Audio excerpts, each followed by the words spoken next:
Hello friends, very good evening. Welcome to the special economy initiative. ఇవాళ ఒక important article మనం discuss చేద్దాం. Economy related article Hindu పేపర్లో వచ్చింది. So before that let me remind you again about our UPSC infinity program. మీకు 2 ఆప్షన్స్లో అందిస్తున్నాం. 5,000 per month pay చేసి జాయిన్ అవ్వచ్చు, లేదా 50,000 సింగిల్ పేమెంట్ చేసి కూడా జాయిన్ అవ్వచ్చు. సో మీకు 2 ఆప్షన్స్ ఉన్నాయి. రెండింటిపైన కూడా మీకు లైఫ్ టైం వ్యాలిడిటీ అనేది మనం అందిస్తున్నాం. ఏ ఆప్షన్ తీసుకున్నా సరే you get life time validity. అయితే ఈ ఫీజు మీకు 15th జూన్ వరకు మాత్రమే వ్యాలిడిటీ. తర్వాత ఫీజు రివైజ్ అవుతుంది. ఈ నెంబర్కి కాంటాక్ట్ చేసి డౌట్స్ ఏమైనా ఉంటే అడగొచ్చు, లేదా వెబ్సైట్లో డైరెక్ట్గా మీరు పర్చేస్ చేయొచ్చు. అలాగే UPS infinity offline Hyderabad, Vizag 2 చోట్ల అందిస్తున్నాం. దీనికి కూడా 2 ఆప్షన్స్ ఉన్నాయి. either 10,000 పర్ మంత్ లేదా 70,000 సింగిల్ పేమెంట్ చేసి రావచ్చు. ఇది కూడా 15 జూన్ వరకే. తర్వాత 20,000 ఫీజు పెరుగుతుంది. Keep that in mind. So ఇవాళ మనం డిస్కస్ చేయబోతున్న ఆర్టికల్ వచ్చేసి what is affecting trade momentum అని మనకి హిందూలో వచ్చిన ఎక్స్ప్లెయినర్ ఆర్టికల్. చాలా ఇంపార్టెంట్ ఆర్టికల్ ఇది. ప్రపంచవ్యాప్తంగా ట్రేడ్ యొక్క మొమెంటమ్ని ఏది ఎఫెక్ట్ చేస్తుంది అనేది ఇక్కడ క్లియర్గా అడుగుతున్నారు. అంటే దాని గురించి డిస్కస్ చేయడం అనేది జరుగుతుంది. So as usual we have to look at the keyword first. What is the definition of trade? అసలు ట్రేడ్ అంటే ఇక్కడ మీనింగ్ ఏంటి? So trade indicates or trade denotes exports and imports. Exports and imports కలగలిపి ఒక పదంతో చెప్పాలి అంటే మనం ట్రేడ్ అని చెప్పేసి అంటాం. సో ట్రేడ్ మొమెంటం ఎఫెక్ట్ అవుతుంది అంటే ప్రపంచ దేశాల మధ్య జరుగుతున్న ఈ ఎక్స్పోర్ట్స్ ఇంపోర్ట్స్ అనేవి ఏమవుతున్నాయమ్మా? తగ్గుతున్నాయి అని అర్థం. సో ప్రపంచ దేశాల మధ్య ఎక్స్పోర్ట్స్ ఇంపోర్ట్స్ తగ్గిపోతున్నాయి. రైట్. ఎందుకు, కారణాలు ఏంటి అనేది మనం ఇక్కడ విశ్లేషించబోతున్నాం. కారణాలు ఏంటి అనేది మనం విశ్లేషిస్తున్నాం అన్నమాట. చూద్దాం ఒకసారి ఆర్టికల్లో ఏం చెప్పారో చూస్తూ మనం తర్వాత ముందుకు వెళ్దాం. సో ఫస్ట్ ఆఫ్ ఆల్ ఇక్కడ డేటాతో స్టార్ట్ చేశారు. అసలు డేటా పాయింట్స్ ఏం చెప్తున్నాయి అనేది మనం ఒకసారి గమనిద్దాం. If you look at the data point, ప్రపంచవ్యాప్తంగా ఉన్న సమస్యలు ఏంటంటే 1 స్లోయింగ్ ఎకానమీ, 2 ఇన్ఫ్లేషన్ అనేది ప్రతి దేశంలోనే ఎక్కువ ఉంది, 3 టైటర్ మానిటరీ కంట్రోల్స్. ఇన్ఫ్లేషన్ని కంట్రోల్ చేయడం కోసం టైట్ మానిటరీ పాలసీ ప్రపంచవ్యాప్తంగా ఉపయోగిస్తున్నారు. సో దీనివల్ల ఈ ప్రపంచవ్యాప్తంగా ఇదే నడుస్తుంది. దీనివల్ల ఇండియా యొక్క మర్చెండైజ్ ఎక్స్పోర్ట్స్ అనేవి ఏమయ్యాయి? 12.7% తగ్గాయి on year basis in April. ఇది యాక్చువల్గా 6 మంత్లో గత కొన్ని నెలలుగా సూపర్గా పర్ఫామ్ చేస్తున్న మనం ఏప్రిల్లో చాలా బ్యాడ్గా పర్ఫామ్ చేయడం అనేది జరిగింది. ఎక్స్పోర్ట్స్ తగ్గాయి. అయితే ఇక్కడ పదాన్ని యూజ్ చేశారు. ఏంటా పదం? మర్చెండైజ్ అనే పదాన్ని వాడారు. మర్చెండైజ్ అనే పదానికి మీనింగ్ ఏంటంటే గుడ్స్ అని అర్థం. So when you say merchandise exports, it doesn't include services కాకుండా ఓన్లీ గుడ్స్ ఎక్స్పోర్ట్స్ని మనం మర్చెండైజ్ ఎక్స్పోర్ట్స్ అంటాం. అవి ఏమయ్యాయి? తగ్గిపోయాయి. అలాగే ఎక్స్పోర్ట్స్ గురించి ఆల్రెడీ మాట్లాడాం కదా. Imports fell sharper by 14% to $49.90 billion during the same period. So exports 12.7% పడిపోతే ఇంపోర్ట్స్ 14% పడిపోయాయి. బేసికల్గా 2 తగ్గాయి. 2 కూడా తగ్గడం అనేది జరిగిందనమాట. సో ఇది పరిస్థితి. ఇక్కడ ఇంపోర్ట్స్ అని చెప్పినప్పుడు it includes both goods as well as services imports. ఇక్కడ ఓన్లీ ఎక్స్పోర్ట్స్ అని చెబితే గుడ్స్ అండ్ సర్వీసెస్ 2 వస్తాయి. క్లియర్గా మర్చెండైజ్ ఎక్స్పోర్ట్స్ అనే పదాన్ని వాడారు కాబట్టి ఇట్ డజంట్ ఇంక్లూడ్ సర్వీసెస్. చదివేటప్పుడు ఇలా క్లియర్గా మనం సెగ్రిగేట్ చేసుకుంటూ చదవాలి. అయితే ఈ ఎక్స్పోర్ట్స్ ఇంపోర్ట్స్ తగ్గిపోవడం అనేది చూడండి, the fall in imports and exports is not limited to India as other countries to have recorded similar declines, affirming the notion about slowing global demand. ప్రతి కంట్రీలో కూడా ఎక్స్పోర్ట్స్ ఇంపోర్ట్స్ 2 తగ్గాయి. దాని అర్థం ఏంటంటే గ్లోబల్ డిమాండ్ అనేది స్లో డౌన్ అవుతుంది అనే నోషన్ అనేది బలపరుస్తుంది అని చెప్పి మనకి క్లియర్గా కనిపిస్తుంది. సో ఇది మనకి గ్లోబల్ ట్రెండ్స్. సో గ్లోబల్ లెవెల్లో మనకి ట్రేడ్ పరంగా మనం చూస్తున్న ట్రెండ్. అయితే ఇక్కడ కారణాలు ఏంటి? ది ఎసెన్షియల్ హెడ్విండ్స్ అంటే ఎదురుగాలులు, అంటే అడ్డంకులు. గ్లోబల్ ట్రేడ్ పరంగా మనకి ఇబ్బంది పెడుతున్న అంశాలు ఏంటి ప్రపంచవ్యాప్తంగా అంటే మనకి చూడండి ఇక్కడ 1 weaker economic activities world wide. ప్రపంచవ్యాప్తంగా ఎకనామిక్ యాక్టివిటీ డల్ అయిపోయింది. ఇన్ఫ్లేషన్ ఇంకోవైపు, అంటే ధరలు బాగా పెరిగిపోయాయి, which is effecting the purchasing power of consumers. Inflation అంటే అర్థం ఏంటమ్మా? ధరలు బాగా పెరిగిపోవడం. ధరలు బాగా పెరిగిపోవడం వల్ల పర్చేసింగ్ పవర్, కన్జ్యూమర్స్ యొక్క పర్చేసింగ్ పవర్, కొనుగోలు శక్తి అనేది క్షీణిస్తుంది. ఎప్పుడైతే ధరలు పెరిగిపోతాయో మనం సేమ్ ప్రైస్కి తక్కువ అమౌంట్ కొనగలుగుతాం. అర్థమవుతుందా? ఇది చాలా సింపుల్ కాన్సెప్ట్, చాలాసార్లు మనం మాట్లాడుతూనే ఉంటాం. నేను ఎప్పుడు ఎగ్స్ ఎగ్జాంపుల్ ఇస్తూ ఉంటాను. 20 ఎగ్స్ ఒక్కొక్కటి 5 రూపాయలు అనుకుంటే మనకి 100 రూపాయలు అవుతుంది. అలా కాకుండా ఒక ఎగ్ 10 రూపాయలు అయిపోయింది అనుకోండి, అప్పుడు మనం ఎన్ని ఎగ్స్ కొంటాము? 10 ఎగ్స్ మాత్రమే కొనగలుగుతాం. అంటే యూజింగ్ ద సేమ్ 100, ఇంతకుముందు 100 వాడుతున్నాము, ఇప్పుడు కూడా 100 వాడుతున్నాం. ఇంతకుముందు ఆ 100 రూపాయలతో మనం 20 ఎగ్స్ కొనగలిగితే ఇప్పుడు అదే 100 రూపాయలతో మనం 10 ఎగ్స్ మాత్రమే కొనగలుగుతున్నాం. ఎందుకంటే ధర పెరిగిపోయింది కాబట్టి. అంటే ఈ 100 రూపీస్ యొక్క కొనుగోలు శక్తి 20 రూపాయలు 20 ఎగ్స్ కొనగలిగే 100 రూపాయల నోటు ఇప్పుడు కేవలం 10 ఎగ్స్ మాత్రమే కొంటుందంటే దీని యొక్క కొనుగోలు శక్తి తగ్గిపోయింది అని అర్థం. సో కొనుగోలు శక్తి తగ్గినప్పుడు కన్జంప్షన్ తగ్గించుకునే అవకాశాలు ఉంటాయి. మూడవ పాయింట్ ఏం చెప్పారు ఇక్కడ అంటే మనకి, మూడో పాయింట్ మీరు చూస్తే titling of monetary policies. Titling of monetary policies అంటే అర్థం ఏంటి? మీరు బేసికల్గా మానిటరీ పాలసీస్లో మనకి 2 రకాల పాలసీస్ ఉంటాయి. ఎక్స్పాన్షనరీ పాలసీ, కాంట్రాక్షనరీ పాలసీ అంటాం. ఇన్ఫ్లేషన్ అనేది బాగా ఎక్కువగా ఉన్నప్పుడు దాన్ని అదుపు చేయడమే ప్రధానమైన టార్గెట్ అయితే సెంట్రల్ బ్యాంక్స్ కాంట్రాక్షనరీ పాలసీ వైపు వెళ్తాయి. కాంట్రాక్షనరీ పాలసీలో ఏం చేస్తారు అంటే they try to increase interest rates పెంచుతారు. అలాగే మనీ సప్లై, సిస్టంలో మనీ సప్లై అనేది తగ్గిస్తారు. ఎందుకు తగ్గిస్తారు? బేసికల్గా ఇన్ఫ్లేషన్ ఎక్కువగా ఉండడానికి గల కారణం ఏంటి? ప్రైసెస్ ఎక్కువ ఉంటేనే కదా ఇన్ఫ్లేషన్ వస్తుంది. సరే, ప్రైసెస్ ఎందుకు ఎక్కువగా ఉంటున్నాయి? వస్తువులు సేవలకి డిమాండ్ ఎక్కువగా ఉన్నప్పుడు, అంటే తక్కువ వస్తువులకి ఎక్కువ మంది కొనడానికి వచ్చినప్పుడు, డిమాండ్ ఎక్కువ ఉన్నప్పుడు ధరలు పెరుగుతాయి.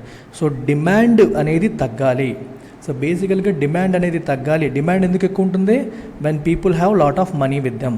ప్రజల చేతుల్లో డబ్బులుంటే డిమాండ్ ఉంటుంది, డిమాండ్ ఉంటే పర్చేసెస్ పెరుగుతాయి, పర్చేసెస్ పెరిగితే ప్రైసెస్ పెరుగుతాయి, ప్రైసెస్ పెరిగితే ఇన్ఫ్లేషన్ అనేది వస్తుంది.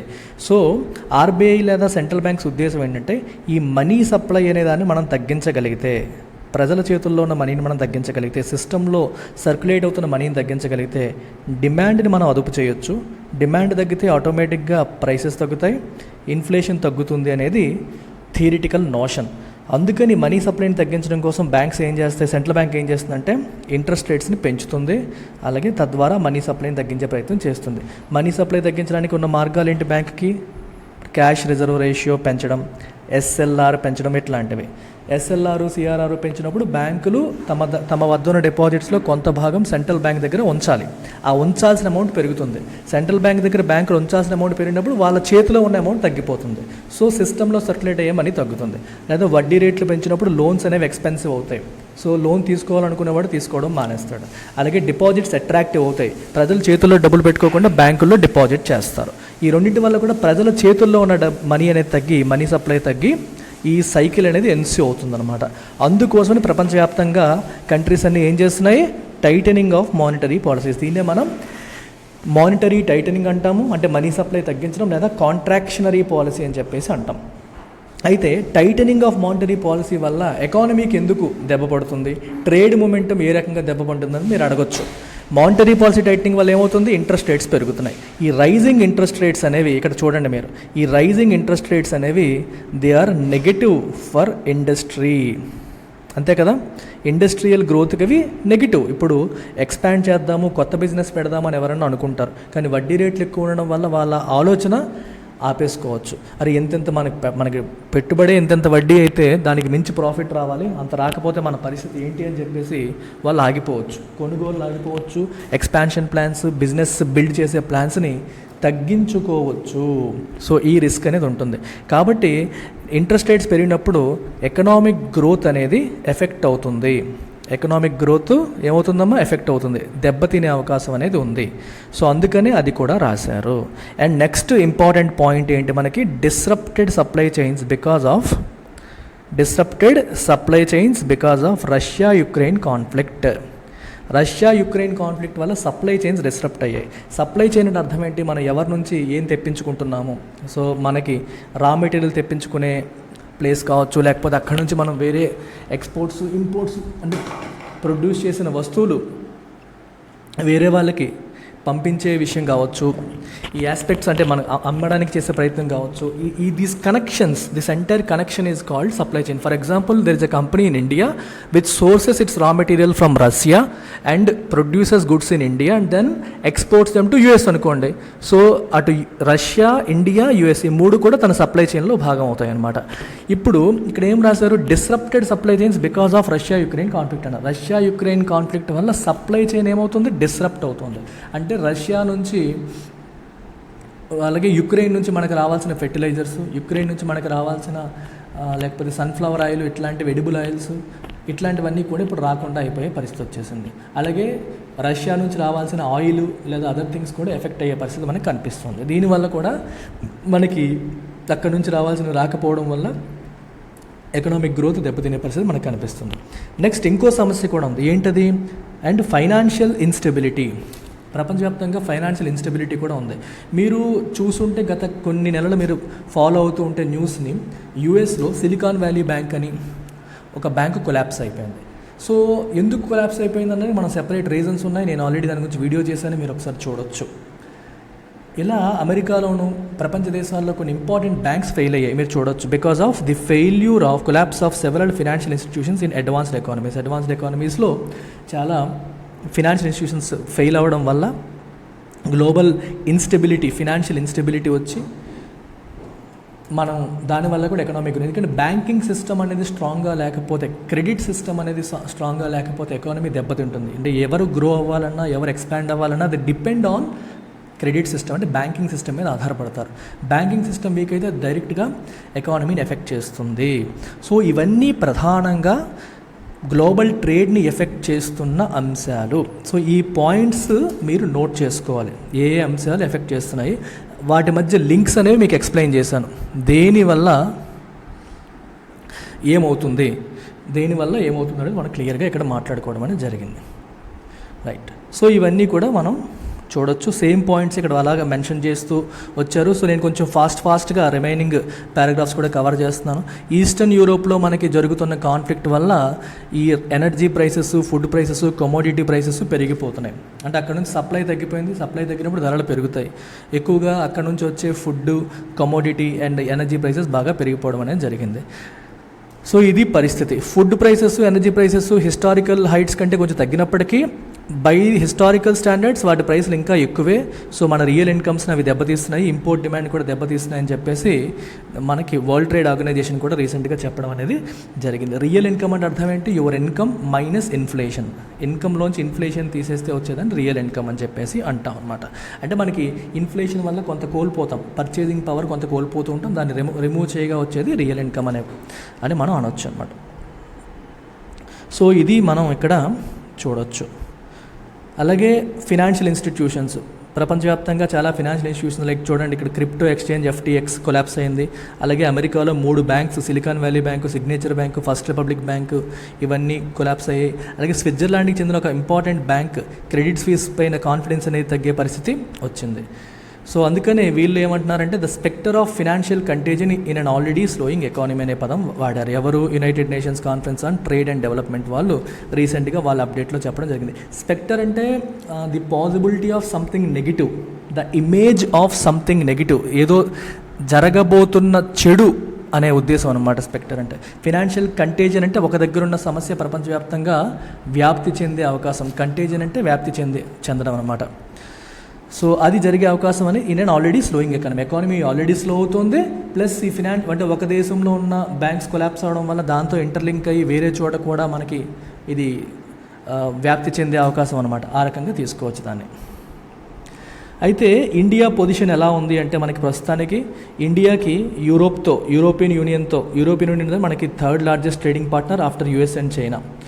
సో బేసికల్గా యూరోపియన్ యూనియన్ అనేది ఏమాత్రం బాగాలేదు, చాలా డల్గా ఉంది. అక్కడ ఎకానమీ ఆల్మోస్ట్ రిసెషన్, ఇక్కడ చూసారా నారోలీ ఎస్కేప్ ద రిసెషన్ అన్నారు. అంటే జస్ట్ రిసెషన్ అంటే వరుసగా 2 కన్సిక్యూటివ్ క్వార్టర్స్లో నెగిటివ్ గ్రోత్ ఉంటే రిసెషన్ అని చెప్పేసి అంటాం. అది నారోగా ఎస్కేప్ అయిందని చెప్పేసి ఇక్కడ. సో ఇప్పటి వరకు మనం చూసినవి ఏంటి అంటే ఒకసారి క్విక్ సమ్మరీ లాగా చెప్తాను. ఒకటి, మనకి ఏం జరుగుతుందంటే ఇన్ఫ్లేషన్ ఎక్కువగా ఉంది, ఇన్ఫ్లేషన్ ఎక్కువగా ఉంది, టైట్ మానిటరీ పాలసీ రన్ అవుతుంది. టైట్ మానిటరీ పాలసీ అనేది సెకండ్ ఆస్పెక్ట్. మూడవది వచ్చేసి మనం మాట్లాడుతోంది రష్యా యుక్రెయిన్ కాన్ఫ్లిక్ట్ వల్ల సప్లై చైన్ డిస్రప్షన్ అనేది మనం ఫేస్ చేస్తున్నాం. అలాగే ఫైనాన్షియల్ ఇన్స్టెబిలిటీ, అడ్వాన్స్డ్ ఎకానమీస్లో బ్యాంకింగ్ సిస్టమ్ కొలాప్స్ అవ్వడం, అంటే కొంచెం ఇబ్బందులు ఉండడం వల్ల ఫైనాన్షియల్ ఇన్స్టెబిలిటీ. సో ఈ పారామీటర్స్ అన్నీ ఏం చేస్తున్నాయి అంటే ఎకానమీని స్లో చేస్తున్నాయి. It is leading to slowing economic స్లోడౌన్కి దారితీస్తున్నాయి. ఎకనామిక్ స్లోడౌన్ అంటే అర్థం ఏంటి? డిమాండ్ అనేది తగ్గిపోవడం, వస్తువులకి మరియు సేవలకి ఉన్న డిమాండ్ అనేది తగ్గిపోతుంది అని అర్థం. ఎకానమీ స్లోడౌన్ అవుతుందంటే అర్థం ఏంటి? జీడిపి గ్రోత్ తగ్గిపోతుంది. జీడిపి గ్రోత్ తగ్గుతుందంటే ప్రొడక్షన్ తగ్గుతుంది. ప్రొడక్షన్ తగ్గుతుందంటే అర్థం ఏంటి? డిమాండ్ తక్కువ ఉంది అని అర్థం.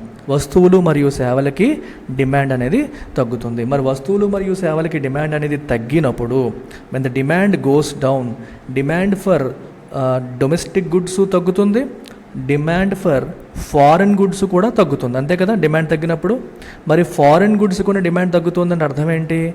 ఇంపోర్ట్స్ తగ్గుతున్నట్లు. ఒక కంట్రీకి ఇంపోర్ట్స్ తగ్గుతున్నాయంటే అర్థం ఏంటి? ఇంకో కంట్రీకి ఎక్స్పోర్ట్స్ తగ్గుతున్నట్టే కదా. మన అమెరికా నుంచి తెప్పించుకునే వస్తువులు తగ్గించాలండి. సో అమెరికా వాడికి మన దేశానికి పంపించే ఎక్స్పోర్ట్స్ తగ్గుతున్నట్టే కదా.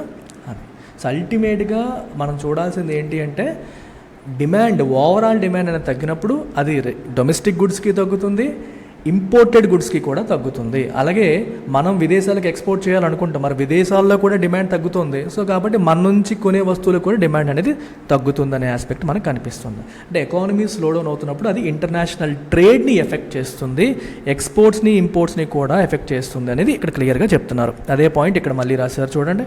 In a period of economic slowdown international trade both exports and imports falls sharply. ఎందుకు? As overall demand for goods and services stand reduced. There is an aversion for discretionary spending which particularly weighs on some imports and postponable expenditures. Discretionary spending అనే పదాన్ని ఇక్కడ ఉపయోగించారు. Discretionary spending అంటే అర్థం ఏంటి? మనకి spending two types, essential spending, discretionary spending. అంటే spending on essentials, food, education, must and షుడ్గా ఖర్చు పెట్టేవి, అది మనం ఆపం. బట్ అవి పోగా ఇంకా ఎక్స్ట్రా డబ్బులు మిగిలితే అప్పుడు discretionary spending comes into picture. సరే మనం ఎప్పటి నుంచో టీవీ కొందాం అనుకుంటున్నాం, కొనేసుకుందాం, కారు కొందాం అనుకుంటున్నాం, కొనుక్కుందాం ఇప్పుడు, ఇట్లాంటివి. ఈ డిస్క్రిషనరీ స్పెండింగ్ ఎప్పుడు జరుగుతుందంటే when things are going good, అంటే ఎకానమీ బాగున్నప్పుడు, మనకి ఇంటి పెద్దకి మంచి జాబ్ ఉన్నప్పుడు, ఇన్కమ్ స్టేబుల్గా ఉన్నప్పుడు, ఇష్యూస్ ఏవి లేవు అనుకున్నప్పుడు, ప్రాబ్లమ్స్ ఏవి రావు అనుకున్నప్పుడు పర్చేస్ చేయడానికి ముందుకు వస్తారు. ఏవైనా ప్రాబ్లమ్స్ ఫేస్ చేస్తున్నా, స్లోడౌన్ ఉన్నా, గ్రోత్ లేకపోయినా, రేపు పొద్దున్న చెడు జరుగుతుందేమో అన్న భయానికి ఏం చేస్తారు? పోస్ట్ పోనబుల్ ఎక్స్పెండిచర్స్ కొన్ని పోస్ట్ పోన్ చేసుకుంటారు. ఇది ఇప్పుడు కొనకపోయినా పర్లేదులే, ఇప్పుడేం ప్రాణాలు పోవు అనుకునే వాటిని పోస్ట్ పోన్ చేస్తారనమాట. దానివల్ల ఎక్స్పోర్ట్స్ అంటే విదేశాల నుంచి మనం ఇంపోర్ట్ చేయాలనుకున్న, ఇప్పుడు ఎవడో ఐప్యాడ్ తెప్పించాలనుకుంటున్నాం, ఇప్పుడేం లేకపోయినా పెద్ద ప్రాబ్లం కాదు, పోస్ట్ పోన్ అయిపోతూ ఉంటుంది. సో ఈ రకంగా ఇండియా వైపు నుంచి కూడా చూస్తే ఎక్స్పోర్ట్స్ ఆఫ్ ఇంజనీరింగ్ గుడ్స్ తీసుకున్న, జెమ్స్ అండ్ జ్యువెలరీ తీసుకున్న, chemicals, readymade garments, plastics and along with petroleum products ఇవన్నీ కూడా ఏమయ్యాయి? కాంట్రాక్ట్ అయ్యాయి లేదా స్లోవర్ పేస్లో గ్రో అయ్యాయని మనం క్లియర్గా చెప్పవచ్చు. ఇంకోవైపు ఇన్ఫ్లేషన్ కూడా ఎక్కువగా ఉండడం వల్ల ఏమవుతుంది? మనకి అన్ఈవెన్ రైజ్ ఇన్ ప్రైసెస్ ఉంటుంది. So essentials, food and energy prices బాగా పెరిగిపోయి అనుకోండి, ప్రజలు ఎక్కువగా ఇండియాలో majority of the money people spend towards food and energy. So అది ఎక్కువ అయిపోయినప్పుడు ఏమవుతుందంటే చేతిలో ఉన్న పర్చేసింగ్ పవర్ అనేది తగ్గిపోతుంది. అలాగే inflation also affects flow of capital to a developing country. A కంట్రీలో అయితే ఇన్ఫ్లేషన్ ఎక్కువగా ఉంటుందో అక్కడ కరెన్సీ తన వాల్యూని కోల్పోతుంటుంది, కాబట్టి ఆ కంట్రీకి క్యాపిటల్ ఫ్లో కూడా తగ్గిపోయే ప్రమాదం, అంటే ఆ కంట్రీలో పెట్టే పెట్టుబడులు కూడా తగ్గిపోయే ప్రమాదం కూడా ఉంటుంది. సో ఈ రకంగా ప్రపంచవ్యాప్తంగా జరుగుతున్న ఎన్నో అంశాలు ట్రేడ్ మొమెంటమ్ని ఎఫెక్ట్ చేస్తున్నాయి. ఇప్పుడు మీరు చెప్పగలరా what is affecting trade momentum అంటే ఏం చెప్తారు? First thing inflation, second thing tight monetary policy, third thing Russia Ukraine crisis వల్ల వస్తున్న supply chain disruptions, fourth thing financial instability. ఇవన్నీ ఏం చేస్తున్నాయి? ప్రపంచవ్యాప్తంగా ఓవరాల్ డిమాండ్ని తగ్గిస్తున్నాయి. When overall demand goes down it also leads to reduction in import demand as well as export demand. Import demand కూడా దెబ్బతింటాయి. దానివల్ల ట్రేడ్ మొమెంటమ్ అనేది ఎఫెక్ట్ అవుతోంది. ఇది ప్రపంచవ్యాప్తంగా అట్ దిస్ పాయింట్ జరుగుతున్న సినారియో. ఈ ఆర్టికల్ చదివేటప్పుడు లాస్ట్లో ఇక్కడ జిస్ట్ అని ఇచ్చారు చూడండి, ఇది ఇంకొకసారి మీరు చదివేసుకోండి. ఇప్పుడు చెప్పిన వాటిలో మోస్ట్ ఇంపార్టెంట్ పాయింట్స్ అన్నీ ఇక్కడ కవర్ అయిపోతాయి. సరేనా? Keep that in mind. Take care. So UPSC infinity నేను పదే పదే చెప్తూ ఉంటాను. అసలు యూపీఎస్సీ ఇన్ఫినిటీలో ఏముంటాయి? మీకు ప్రిలిమ్స్ అండ్ మెయిన్స్కి సంబంధించిన complete content, CSAT, current affairs, NCERT foundation, prelims test series, answer writing practice, as well as complimentary access to following courses. ఇదంతా మీ యూపీఎస్సీ ఇన్ఫినిటీ తీసుకుంటే మీకు లభిస్తుంది. మిస్ అవ్వకుండా రండి. అలాగే ఎకానమీ మాత్రమే కావాలనుకున్న మీకు ఆప్షన్ ఉంది. ఇండియన్ ఎకానమీ యూపీఎస్సీకి, అలాగే ఆర్బీఐ గ్రేడ్ బి ఫేజ్ 2కి, గ్రూప్ 2కి, ఎకనామిక్స్ సర్వే, ఇవన్నీ కోర్సెస్ కూడా ఉన్నాయి. మీరు ఏది కావాలన్నా తీసుకోవచ్చు. ఏది తీసుకున్నా లైఫ్ టైం వ్యాలిడిటీ లభిస్తుంది. ఈ నెంబర్కి మీరు కాంటాక్ట్ చేసి జాయిన్ కావచ్చు. సో ఐ ఆల్సో గివ్ మీకు ఎకానమీ కోర్సెస్లో నేను పీడిఎఫ్స్ కూడా ప్రొవైడ్ చేస్తాను. టాపిక్ అవ్వగానే ఆ చాప్టర్ పీడిఎఫ్ కూడా ఇవ్వడం అనేది జరుగుతుంది. So make use of this opportunity. Take care. By.